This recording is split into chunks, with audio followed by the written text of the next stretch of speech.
चलो, good evening बेटा, जय जय यू एवरीवन। स्टार्ट करते हैं। बताओ कौन सा टॉपिक चल रहा है अपना? Final accounts. अभी तक हम लोग क्या कर चुके हैं? फाइनल अकाउंट्स में हम लोगों ने अभी तक डिस्कस किया हुआ है कि basically trading account, profit and loss account and balance sheet हमको कैसे बनानी। करो, बढ़िया, अच्छा है, आराम भी हो जाएगा साथ में, है ना? कि हम लोगों को ये तीन फाइनेंशियल स्टेटमेंट्स कैसे बनाने, कौन कौन से बोलो मेरे साथ में फटाफट से। ट्रेडिंग, फिर उसके बाद में profit and loss account and finally balance sheet बनानी है। ठीक है, इसके पहले वाले जो चैप्टर में हमने डिस्कस करा था चीजें, एक बार वो देख लेते हैं फटाफट से। हमने चीजें डिस्कस कर दी कि ट्रेडिंग अकाउंट और प्रॉफिट एंड लॉस अकाउंट में क्या फर्क होता है, किस तरह के खर्चे आते हैं, किस तरह की इनकम आती है। खास बात ध्यान रखना कि हम लोगों ने जब प्रॉफिट एंड लॉस अकाउंट में बात करी थी तो ये हमको पता था कि वहां पे इनडायरेक्ट एक्सपेंसेस जाते हैं, इनडायरेक्ट इनकम जाती है, पर उनको भी हमने दो कैटेगरी में बांट दिया था। क्या करा था? ऑपरेटिंग इनकम और ऑपरेटिंग नॉन ऑपरेटिंग इनकम, और ऑपरेटिंग एक्सपेंसेस और नॉन ऑपरेटिंग एक्सपेंसेस। बोलो क्लियर है क्या? इसके बाद हम लोगों ने क्या डिस्कस करा था? बहुत सारी वही चीजें डिस्कस करी थी। ये शीट है तुम लोगों के पास में ऑलरेडी ऐप के ऊपर अपलोडेड। डिफरेंस क्या क्या देखे थे अपने? कैरेज और फ्रेट और कार्टेज क्या होता है, खासकर इंपॉर्टेंट था carriage inward versus carriage outward.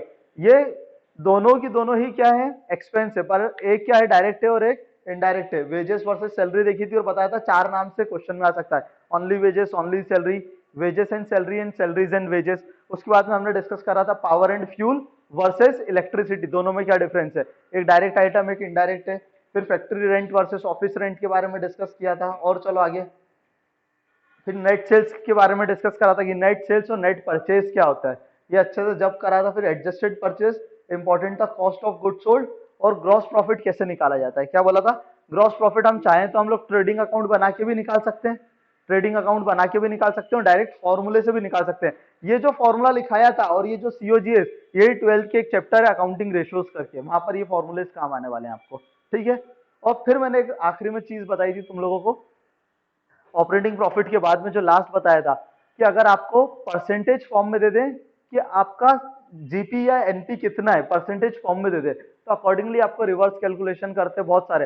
वो जो आखिरी वाला टॉपिक है ना, क्वेश्चन नंबर 12, 13, 14, 15 टीएस ग्रेवाल के अंदर 18 चैप्टर में, वो एज गुड एज 12th के चैप्टर के जैसे हैं, रेशियो अकाउंटिंग रेशियोज जैसे। तो बेटा इन चैप्टर्स पे हमको थोड़ी सी मेहनत करनी है। ठीक है, पेन मत खाओ। चलो, दूसरी चीज, सर अब वाले चैप्टर में क्या करना है, आज मैं तुमको ट्रिक सिखाने वाला हूँ। क्या सिखाने वाला हूँ? ट्रिक्स और टेक्निक सिखाऊंगा कि आखिर किसी भी चैप्टर में आपको जब एडजस्टमेंट आए तो सॉल्व कैसे करना है। बेटा 12th क्लास अपन भी सुन लेना, थोड़ा आपको काम आएगा ये, है ना? वही एडजस्टमेंट वाला टॉपिक है। क्या बोला मैंने कि आखिर एडजस्टमेंट्स हमको करने कैसे हैं? तो बताओ, डबल टिक का एक कंसेप्ट सिखाता हूँ। सर ये तो हमको आता है। बेटा ये कॉन्फिडेंस वाला डबल टिक नहीं है ना? अनुराग ध्यान से सुनना, आज आपके साथ अलग से भी बैठ जाऊंगा। कॉन्फिडेंस वाला डबल टिक नहीं है बेटा, ये डबल टिक है हम लोगों को एडजस्टमेंट्स किया हमारे, हमने सच में कर लिए हैं, वो वाले डबल टिक है। यही चीज 12th क्लास पार्टनरशिप में भी होती है। तो हम लोगों ने करना क्या है, हमारे साथ में ये होगा कि जब भी कोई एडजस्टमेंट आएगा, बताओ हम लोग क्वेश्चन में 11th क्लास फोकस्ड बात करता हूं पहले, कि हम लोगों को क्या करना है, एक ट्रायल बैलेंस दिया होता है। क्या दिया होता है? Trial balance. तो अब सबसे इंपॉर्टेंट बात बोल रहा हूं, अब से जो बात बोलूंगा बिल्कुल ध्यान से सुनना। ठीक है, बिल्कुल ध्यान से सुनना, वीडियो वालों तुम भी सुन लो ध्यान से, है ना? क्या ध्यान देना है अपन को कि ट्रायल बैलेंस में जितने आइटम्स लिखे हैं, जितनी चीजें लिखी है, वो क्या है? एक लेजर अकाउंट्स की समरी है। ध्यान से सुनना, जिसको लेजर में कोई दिक्कत हो। लेजर क्या होता है? लेजर के जितने क्लोजिंग बैलेंस आते हैं, जो पूछ रहा था मेरे से अभी सर ट्रायल बैलेंस में दिक्कत आई, तो ट्रायल बैलेंस बनता कैसे था? चलो फ्लैशबैक में, कैसे बनता था ट्रायल बैलेंस? जितने लेजर अकाउंट से हमारे सारे लेजर अकाउंट के जो भी क्लोजिंग बैलेंसेस आते थे, कौन से वाले बैलेंसेस? बैलेंसेस ब्रॉड डाउन करके। कैरिड डाउन वाले बैलेंसेस कभी नहीं होता। कैरिड डाउन तो हमेशा क्या होता है? बैलेंसिंग फिगर होता है। जो अगले सेशन में जब नीचे कैरी कर लेते हैं, वो वाला बैलेंस कौन सा होता है? जब नीचे, सॉरी, ब्रॉड डाउन। तो बैलेंस बीडी, जो भी उसके बैलेंसेस आ रहे हैं फाइनली ट्रांसफर करने का, उन सारे बैलेंसेस की हम क्या कर लेते हैं? एक लिस्ट बना लेते हैं। वो जो लिस्ट होती है उसी लिस्ट को तो बोलते हैं ट्रायल बैलेंस। सर फिर करा क्या था ट्रायल बैलेंस में? ट्रायल बैलेंस बनाते क्यों है? मैथमेटिकल एक्यूरेसी चेक करने के लिए। तो मैंने बोला अगर सिर्फ मैथमेटिकल एक्यूरेसी काम है तो आजकल ट्रायल बैलेंस की कोई जरूरत नहीं है, क्योंकि हम तो अकाउंट कंप्यूटर पे अकाउंट्स बनाते हैं, तो ऑटोमेटिक सब चीजें चेक हो जाती है। दूसरी बात करते हैं। दूसरी बात यह है कि लेजर अकाउंट बनाने से हमारा, सॉरी, ट्रायल बैलेंस बनाने से ये फायदा हो जाता है कि हम लोगों की एक समरी तैयार हो जाती है सारे लेजर्स की। क्लियर है? फिर मैंने बताया था ट्रायल बैलेंस, नाम में ही ट्रायल है, मतलब क्या ये कोई एक अकाउंट है? कुछ भी नहीं, ये हमारे एक तरह की समरी है, और जो हमको बताता है डेबिट्स और क्रेडिट्स कितने फिगर आ रहे हैं, टोटल हो रहे हैं, सब कुछ है। अब जो हमारा क्वेश्चन जो चैप्टर चालू होता है फाइनल अकाउंट्स, मैं बार बार बोलता हूँ मेरे लिए विद और विदाउट एडजस्टमेंट कुछ अलग अलग बाइफर्केशन नहीं है, मेरे लिए तो एक ही चैप्टर है फाइनल अकाउंट्स का, फाइनेंशियल स्टेटमेंट्स वाला। तो अब बात बताओ क्या करना है हमको, क्वेश्चन चालू कैसे होगा, हमको दे देंगे एक ट्रायल बैलेंस, क्या दे देंगे, ट्रायल बैलेंस। बताओ अभी फिर से जो मैंने बताया, ट्रायल बैलेंस में जितने आइटम आ रहे हैं वो कहाँ से आ रहे होंगे आदित्य अंदर तक, कहाँ से आ रहे होंगे मुझे ये बताओ, वो सबके सब लेजर से आ रहे होंगे। तो इसका मतलब है कहीं ना कहीं लेजर में कोई भी चीज आई है तो वो जर्नल से आई होगी, है ना, उनकी एंट्रीज पहले हो चुकी है। तो अब जो बोल रहा हूँ वर्ड ध्यान से सुनना, ये याद करने वाली बात है। जितने आइटम्स जितने भी नाम ट्रायल बैलेंस में आ रहे हैं, इसका मतलब ये होता है कि वो एडजस्टमेंट्स नहीं हो सकते, वो एडजस्टमेंट्स नहीं है।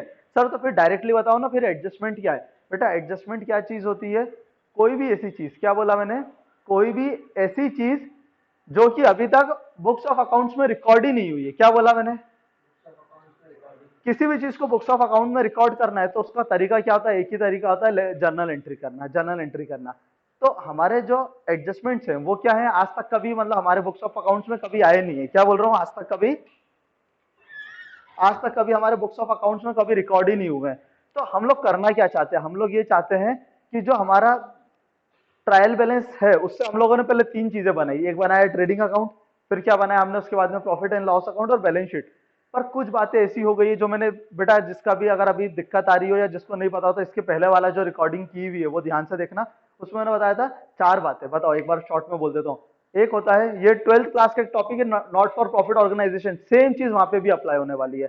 चार बातें, एक होगा हमारे पास में प्रीपेड एक्सपेंसेस, दूसरा होगा आउटस्टैंडिंग एक्सपेंसेस, एक होता है अक्रूड इनकम और एक होता है एडवांस इनकम। इन्हीं चार चीजों का एडजस्टमेंट होता है कहां पर, 11th क्लास में भी और 12th क्लास के अंदर भी। करना क्या है, कैसे एडजस्टमेंट होता है। तो पहले तो एडजस्टमेंट की डेफिनेशन समझते हैं। ये बताओ एक्चुअली टीएस ग्रेवाल के हिसाब से देखें तो अभी जो हम बात कर रहे हैं हम विद एडजस्टमेंट वाले चैप्टर की बात कर रहे हैं, अरे विद एडजस्टमेंट वाले चैप्टर की बात कर रहे हैं। तो इसका मतलब क्या हो गया, इसका मतलब समझा दो। तो एडजस्टमेंट वो चीज होती है जो आज तक बुक्स ऑफ अकाउंट्स में रिकॉर्ड नहीं हुई है। तो सर रिकॉर्ड कैसे होगी, तो हमारे हमारे केस में तो हम क्या करेंगे, डायरेक्ट ट्रेडिंग में plus minus, profit and loss में plus minus, debit credit side, balance sheet में asset liability side plus minus करके एडजस्ट कर देंगे। असल लाइफ में ऐसा एडजस्टमेंट नहीं होता है। असल लाइफ में तो क्या होता है, एक प्रॉपर जर्नल एंट्री पास होती है एडजस्टमेंट करने के लिए। क्या होता है, प्रॉपर जर्नल एंट्री पास होती है एडजस्टमेंट करने के लिए। आगे चलते हैं भाई, वो गेट लगा दे, बहुत डिस्टरबेंस आ रहा है बात बाहर से। चलो चलें आगे चलें, डिस्कस करते हैं। एडजस्टमेंट की डेफिनेशन बताओ क्या बताई मैंने, मैंने बताया जो आज तक बुक्स ऑफ अकाउंट में रिकॉर्ड नहीं हुई है। तो रिकॉर्ड करने का तरीका क्या है, जर्नल एंट्री करना। हम कैसे करेंगे, हम जर्नल एंट्री करके करते हैं क्या, नहीं, हम तो डायरेक्टली इन तीनों अकाउंट्स के अंदर उसको बैलेंस शीट, ट्रेडिंग प्रॉफिट और trading and profit and loss account और बैलेंस शीट में डायरेक्टली एडजस्ट कर देंगे। क्या कर देंगे अजय, एडजस्ट कर देंगे। बोलो क्लियर है क्या, सब एडजस्ट हो गया। क्या हमको जर्नल एंट्री भी सीखना है, एक बात बताओ, अगर तुमको ट्रेडिंग और पीएनएल में डालना है तो तुम तो क्रॉस वाले रूल से खुद ही एंट्री कर पाओगे। क्रॉस वाले रूल से, जो हम लोग लेजर में क्रॉस वाले रूल से रिवर्स हमने लेजर बनाना सीखा था। क्या सीखा था हमने बनाना, जर्नल एंट्री। तो यहाँ से भी बना लोगे। क्या हम डायमंड रूल लगा के भी जर्नल एंट्री कर सकते हैं, हाँ जी बिल्कुल जर्नल एंट्री कर सकते हैं। तो ये तो मैंने अभी तुमको बताया, बैकग्राउंड माहौल बनाया, क्या करा अभी तो कि हाँ ये चैप्टर में है क्या। अब मैं सिखाऊंगा चैप्टर सॉल्व कैसे करना है।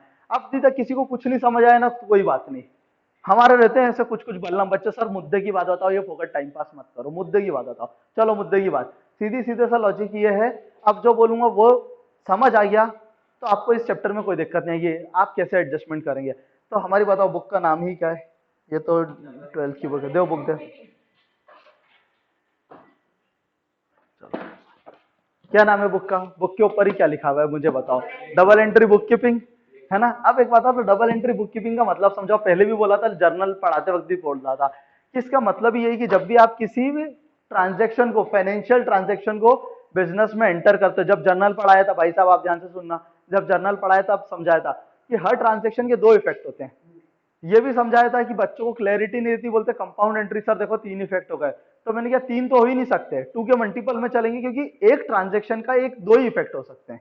मैंने बताया था कि जो तीन दिख रहे हैं उसमें से किसी एक ट्रांजेक्शन में दो एक साथ हमने मर्ज करके डाल दिए हैं, और उसमें भी दो ट्रांजेक्शन एक साथ मिक्स कर दिए। अगर दो ट्रांजेक्शन मिक्स करें तो बताओ दो के कितने इफेक्ट होंगे, हमेशा चार ही इफेक्ट होंगे। तो जो हम तीन वाला देखते हैं ना, असल में वो दो ट्रांजेक्शन है, और दो में से एक एक कॉमन आ रहा है तो मिक्स होके, तो इसलिए हम उसको बोलते थे कंपाउंड एंट्री। क्लियर है क्या, अब क्या बोल रहा हूं आप सुनना, अब से शुरू हो रहा है टॉपिक। एडजस्टमेंट का भी मतलब होता है दो इफेक्ट होना, एडजस्टमेंट का मतलब होता है दो इफेक्ट होना। अब हम लोग हर इफेक्ट पे ये बात करेंगे कि ये क्या करेगा, ट्रेडिंग में जाएगा, प्रॉफिट एंड लॉस अकाउंट में जाएगा, बैलेंस शीट में, हर चीज दो दो जगह जाने वाली, हर चीज दो दो जगह पे जाएगी, या तो ट्रेडिंग में जाएगी या तो प्रॉफिट एंड लॉस अकाउंट में या बैलेंस। क्या ऐसा हो सकता है सर दोनों की दोनों इफेक्ट्स बैलेंस शीट में चले जाएं? बिल्कुल हो सकता है, बिल्कुल। जिस बच्चे का अकाउंटिंग वाला जो चैप्टर था हमने अकाउंटिंग इक्वेशन वाला, जिस बच्चे को अकाउंटिंग इक्वेशन आता है ना, मतलब ये चैप्टर उसका खत्म हो गया है, पक्का खत्म हो गया। सर हमको तो सबको आता है। फिर तरीका यह है कि वहां पे हम लोग एक के नीचे एक लाइन, पूरी एक लाइन बना के लिखते थे, यहाँ पे भी यही करना है। मुझे बताओ, हमको पता है खर्चे कहाँ, वहां पे क्या होता था, असेट्स का पूरा एक चार्ट होता था। कैसे बना, तुम्हारे साइड से बताता हूँ। इधर पूरे असेट्स इज इक्वल टू क्या लिखते थे, assets is equal to liabilities plus capital. अरे तो असेट और लाइबिलिटी कहाँ आ गए, बैलेंस शीट में। तो इसमें जो प्लस माइनस करते हो, इस बार जो बैलेंस शीट बनी वहां प्लस माइनस कर देना।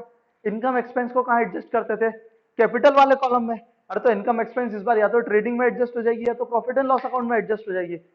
यानी कॉन्फिडेंस मन में बना लो कि जिस बच्चे को अगर अकाउंटिंग इक्वेशन चैप्टर आता है तो कर क्या रहे हैं, वही कर रहे हैं। उन्होंने जो बात बोली वहां पे भी हम दो इफेक्ट पहचानते थे। क्या करते थे, या तो असेट लाइबिलिटी प्लस माइनस कुछ भी कर सकते थे, और सेम फिर क्या करते थे, जो एक्सपेंस और इनकम होती थी वो कैपिटल में एडजस्ट करते थे। क्योंकि जब हम समझते नहीं थे, बेटा इस बार मैंने पढ़ाया है कि पी&एल में जो प्रॉफिट एंड लॉस अकाउंट का फाइनल बैलेंस आता है वो क्या करता है, फाइनली ओनर की कैपिटल ही तो बढ़ा रहा है। तो हम लोग अकाउंटिंग इक्वेशन चैप्टर में क्या करते थे, डायरेक्ट कैपिटल में ही प्लस माइनस करते रहते थे।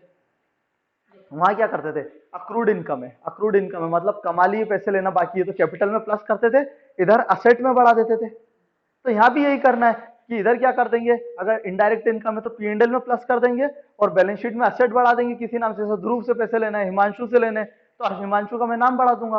मेरे को जिमी सर से पैसे लेने तो जिमी सर का नाम बढ़ा दूंगा। आ गई बात समझे, दैट्स इट। इसी तरीके से होता है। ये तो हो गया, मैंने कॉन्फिडेंस बताया। क्या बताया तुम लोगों को मैंने, कॉन्फिडेंस बता दिया कि इस तरह से चैप्टर सॉल्व होगा। क्या बता दिया, इस तरह से तो चैप्टर सॉल्व होगा।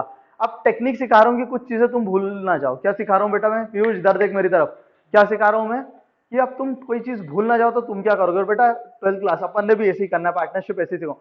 जब भी कोई एडजस्टमेंट आए तो उसको है ना, जैसे जैसे जिस जिस जगह पे लिखते हैं यार उस पर टिक करते आओ। मुझे बताओ, फॉर एग्जाम्पल मैंने बोला आउटस्टैंडिंग एक्सपेंसेस है, आउटस्टैंडिंग एक्सपेंसेस यानी कि मजे ले लिए अभी पर पैसा देना बाकी है।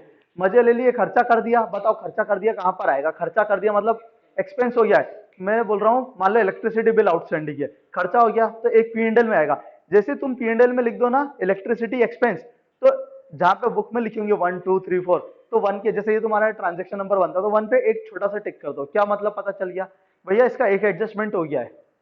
दूसरा एडजस्टमेंट कब आएगा, जब बैलेंस शीट बनाएंगे।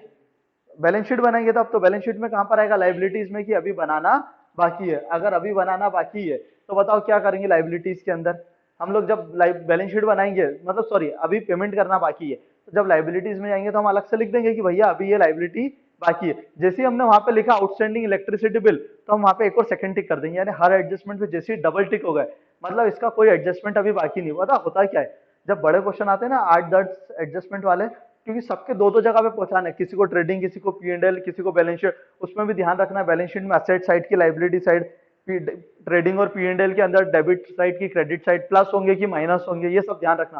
तो इतने एडजस्टमेंट में बच्चा गड़बड़ एक ही चीज करता है कि वो किसी एडजस्टमेंट को लिखना ही भूलेगा, और यही कारण होता है, सबसे बड़ा कारण कि बैलेंस शीट टैली नहीं होती है। दूसरा कारण तो ये होता है कि उसने प्लस माइनस ही गलत कर दिया। तो उसका तो एक तरीका यही होता है जो मैं तुमको शॉर्ट ट्रिक सिखाता हूँ, प्लस माइनस करना हमेशा सिखाता हूँ बेटा क्लास के अंदर, कि multiply plus minus short trick से आप कैसे करो, डिवाइड कैसे करो। तो मैं बोल रहा हूँ कि अगर तुम लोगों ने हर सारे ट्रांजेक्शन के दो दो इफेक्ट अपनी अपनी जगह पे दे दिए, सारे ट्रांजेक्शन के दो दो इफेक्ट अगर अपनी जगह पे तुम लोगों ने अगर दे दिए, तो बताओ उससे क्या फायदा होगा। उससे ये होगा कि कुछ भी चीज आप भूले नहीं, और कुछ भूले नहीं तो बैलेंस शीट टैली ना होना कोई बहुत बड़ा, अगर आपको मैथमेटिकली सब कुछ सही करा है तो बैलेंस शीट टैली नहीं हो, ऐसी तो कोई बात ही नहीं होगी। तो मुझे बताओ हमने क्या सीखा आज, क्रक्स बताता हूँ अभी तक की बातों का, है ना।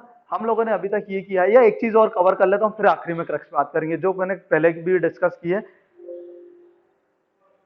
पहले भी जो हम लोगों ने डिस्कस कर रखा है वो क्या डिस्कस किया हुआ है, मुझे ये बताओ। पहले क्या डिस्कस किया था, दो टाइप के एक्सपेंस और दो टाइप की इनकम की बातें, है ना। टोटल 4 आइटम होगा, ये बात बोल रहा हूँ। जैसे ही व्यक्ति को, जिस बच्चे को ये चीज समझ आया ना, ये समझ जाना कि अब तुम्हारा चैप्टर अब पूरा टेक्निकली खत्म हो जाएगा। बताओ, एक ही बार है, इस बार डबल डबल रिपीट नहीं करूंगा, एक बार बोलूंगा, सब ध्यान से सुन के याद कर लेना। एक होता है आउटस्टैंडिंग एक्सपेंस, क्या बोला मैंने, आउटस्टैंडिंग एक्सपेंस, आउटस्टैंडिंग एक्सपेंस का मतलब होता है अभी पैसा देना बाकी है।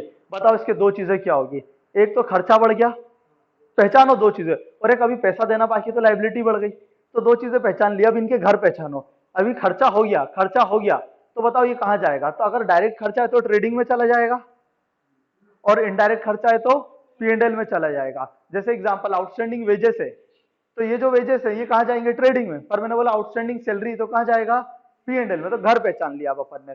और अभी देना बाकी है, तो बताओ क्या हो जाएगा, बैलेंस शीट में लाइबिलिटी साइड। अरे बैलेंस शीट में लाइबिलिटी साइड चला जाएगा। बोलो क्लियर है क्या, ये किसकी बात कर ली मैंने, आउटस्टैंडिंग एक्सपेंस। क्लियर हो गया सबको। दूसरा बात करते हैं, क्या वेजेस और सैलरी, हाँ वो तो लाइबिलिटी है ना। अब भले डायरेक्ट खर्चा देना बाकी हो या इनडायरेक्ट देना तो बाकी है, तो वो तो लाइबिलिटी में ही आएगा, वो तो कोई सवाल ही नहीं उठता, है ना। अब आता हूं मैं बेटा प्रीपेड एक्सपेंस पे। प्रीपेड एक्सपेंस मतलब मुझे बताओ क्या, पैसे दे दिए और अभी तो अपन ने मजे ही इंजॉय नहीं करा। पानी बताशे वाले को 100 रुपए दिया है, पानी बताशे खाने आएंगे और खाए नहीं, इंजॉय ही नहीं करा। तो क्या एक बात होता है, इंजॉय नहीं करा मतलब खर्चा हो गया क्या। अच्छा सर ऐसा करा क्यों था, इसका एक जो इस आज के लेक्चर में बोलना भूल गया। फर्क क्या होता है, हम सर ऐसा कर क्यों रहे, ये चैप्टर बना ही क्यों रहे, मैंने पढ़ाया था इसके पहले। हम ये ऐसा कर क्यों रहे, प्रीपेड आउटस्टैंडिंग। बेटा दो कंसेप्ट है यहाँ पे, एक अक्रूवल कंसेप्ट और मैचिंग कंसेप्ट।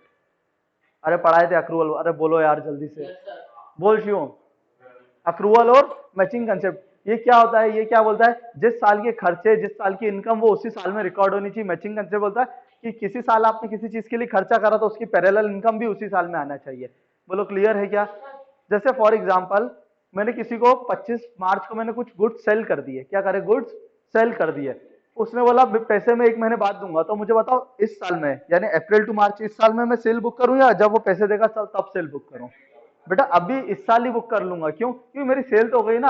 अब पैसे वो वाली बात, क्या मैंने पैसा तो आज ही कमा लिया, मेरे को श्योर है कि मैंने 100 की चीज 120 में बेच दी, तो मैं 20 कमा चुका हूं, अब तो सिर्फ पैसे लेना बाकी है। ये अक्रूवल कंसेप्ट है, क्या ये अक्रूवल कंसेप्ट है। तो हम लोग यही चाहते हैं कि जो इस साल के खर्चे वो इसी साल में आ जाए। जैसे मैंने एग्जाम्पल दिया था प्रीपेड, अभी जो मैंने आउटस्टैंडिंग वाली बात करी अभी दिया ना, आउटस्टैंडिंग वेजेस और आउटस्टैंडिंग सैलरी का एक और एग्जाम्पल ले लेता हूँ फिर से। आउटस्टैंडिंग इलेक्ट्रिसिटी एक्सपेंसेस, मुझे बताओ नॉर्मली सर ऐसा हो क्यों ना हो, ये बताओ मुझे। क्या होता है, बिजली का बिल पूरे महीने हम लोग एंजॉय करते हैं और अगले महीने की 5 या 6 तारीख को बिल आएगा। अब अगले महीने की 5 या 6 तारीख को बिल आएगा, तो बताओ क्या वो उस महीने का खर्चा है। जैसे मार्च के मंथ की बात करूं, पीयूष इधर देख, मार्च के मंथ की बात करूं तो बताओ क्या अगले महीने का अप्रैल में बिल आया तो अप्रैल का खर्चा है या कौन से महीने के लिए आया, वो मार्च के लिए बिल आया है। तो बेटा वो खर्चा मार्च में बुक होना चाहिए था, तो इसलिए हम लोग क्या करते हैं, जो आउटस्टैंडिंग अभी देना बाकी है तो मार्च का खर्चा मार्च में बुक करो। तो मैंने आउटस्टैंडिंग एक्सपेंस का तुमको समझा दिया कि दो इफेक्ट क्या हैं और उनके घर क्या है। बोलो क्या चीज चेक करनी है, हर एडजस्टमेंट का क्या चेक करना है तुमको, उसके दो इफेक्ट और उनके घर ढूंढना है, उनकी लोकेशन ढूंढनी है। लोकेशन ट्रेस करने की बंदा काम मिलेगा, मारो इस बंदे को, है ना। तो बंदा ट्रेस करो कि बंदे की लोकेशन क्या है और बंदे की लोकेशन पे उसको पहुंचा दो, ठीक है। दूसरा मैंने क्या बोला, प्रीपेड एक्सपेंसेस। सर इसका कोई एग्जांपल बताओ ना। बेटा हाउस रेंट एडवांस में देते हैं नॉर्मली। अब मुझे बताओ मैंने 30 मार्च को 1 महीने का रेंट एडवांस दे दिया, तो बताओ मेरा जो अभी सेशन चल रहा है, क्या सेशन चल रहा है हमारा अभी 1920, तो 1920 के लिए मैंने 30 मार्च 2020 को दिया, तो क्या होता है इस साल के लिए दिया है, नेक्स्ट सेशन जो 2021 चालू होगा उसके लिए दिया है। बेटा समझ रहे हो क्या, जल्दी बोलो, नेक्स्ट सेशन के लिए। अरे 20 मार्च को दिया है, ऐसे क्यों सोए सोए पड़े हुए हो सबके सब, फिर अभी चमक जाओगे जरा से में। बताओ कौन से सेशन के लिए दिया है, नेक्स्ट सेशन के लिए दिया है। और अगर नेक्स्ट, अच्छा क्या जबरदस्ती चमका दिया तो बेचारा वीडियो वाला बच्चा वो जबरदस्ती डर जाएगा, वो तो बहुत ही जोर से डर जाएगा, है ना। तो बेटा जो नेक्स्ट सेशन के लिए, ये कब के लिए दिया है जल्दी से बताओ, नेक्स्ट सेशन के लिए दिया है।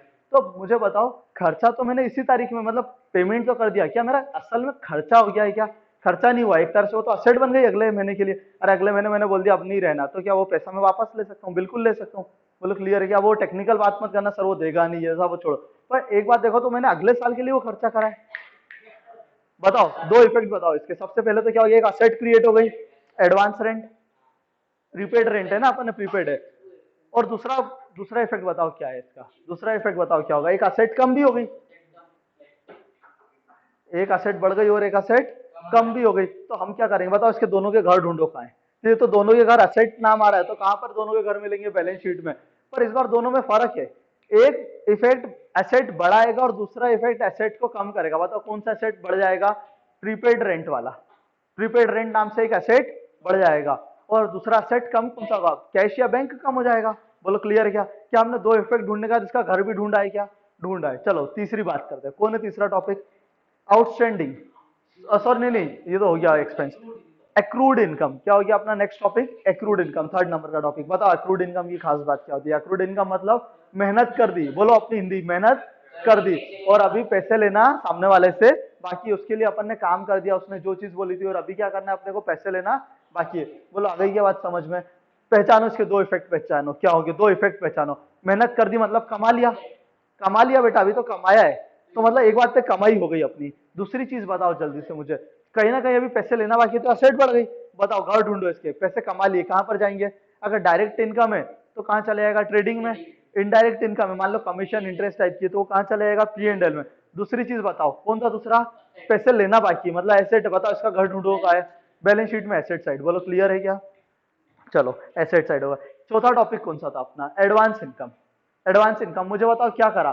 पैसे ले लिए पर अभी उसका काम नहीं करा, मतलब हमने तो अभी मेहनत ही नहीं करी। अरे जब तक मेहनत नहीं करेंगे क्या जीवन में कुछ कमा सकते हैं क्या? बताओ, नाम कमाने के लिए भी तो मेहनत लगती है, मेहनत करी नहीं तो क्या ऐसे ही नाम हो जाएगा क्या?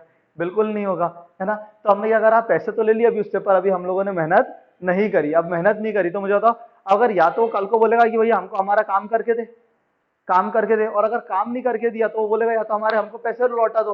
उसने बोला घर बनाना है, कुछ करना है, पैसा एडवांस ले लिया, फीस हमने तुमसे एडवांस ले ली, पढ़ा दिया तो अच्छी बात है, नहीं पढ़ाए तो तुम लोग फीस मांगोगे।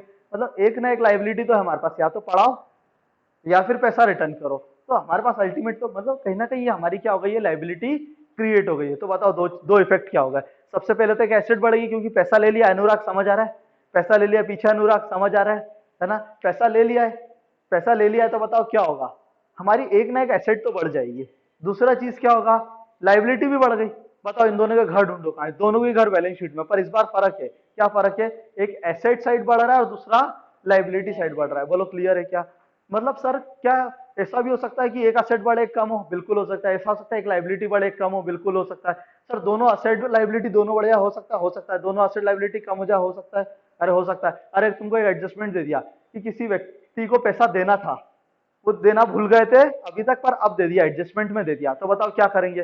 पैसा देना है तो एक लाइबिलिटी खत्म होगी। अरे अकाउंटिंग इक्वेशन, लाइबिलिटी कम करो एसेट भी कम करो, दोनों की इफेक्ट क्या है? बैलेंस शीट में दोनों आइटम कम हो रहे हैं। अरे आ गई क्या बात समझ में? अल्टीमेटली हमको हर एडजस्टमेंट की क्या काम करना है? दो इफेक्ट ढूंढ के उनके दोनों के घर ढूंढने। क्लियर है क्या? ये हमारा तरीका है। सर हमको कुछ छूट ना जाए कोई भी चीज, तो हम क्या कर रहे हैं? तो हमने एक टेक्निक क्या बना ली, एक स्टैंडर्ड बना लिया कि किसी भी एडजस्टमेंट के जैसे हम लोग उसका एक इफेक्ट डालेंगे, भले वो ट्रेडिंग हो, प्रॉफिट एंड लॉस हो या बैलेंस शीट हो, जैसे ही हम कहीं पर डालेंगे तो उसका एक इफेक्ट लिख दिया तो एक टिक कर दो, दूसरा इफेक्ट भी लिख दिया तो क्या करो? दूसरा टिक कर दो। इससे क्या होगा? कई बार क्या होता है बच्चा भूल जाता है कोई एडजस्टमेंट करना, या एडजस्टमेंट का एक ही इफेक्ट करना दूसरा भूल गया, तो बच्चा पूरा क्वेश्चन पढ़ के ढूंढता रहता है कहां पे करूं, कहां पे छूटा, कहां पे छूट। अगर आपने डबल डबल टिक करते गए तो कोई एक पे अगर सिंगल टिक मिला तो तुम समझ जाओगे अच्छा ये छूट गया इसलिए बैलेंस शीट टैली नहीं हो रही है। या किसी पे एक भी टिक नहीं मिला तो समझ आ जाएगा कि अच्छा ये दोनों अपन ट्रांजेक्शन ही करना भूल गए। बोलो क्लियर है क्या? तो ये हमारा अल्टीमेटली क्या है? ये हम लोगों का चैप्टर है, ये हमारा कंसेप्ट है। कौन सा वाला? फाइनल अकाउंट्स वाला। ठीक है? क्लियर है? ठीक है, थैंक यू, बाय।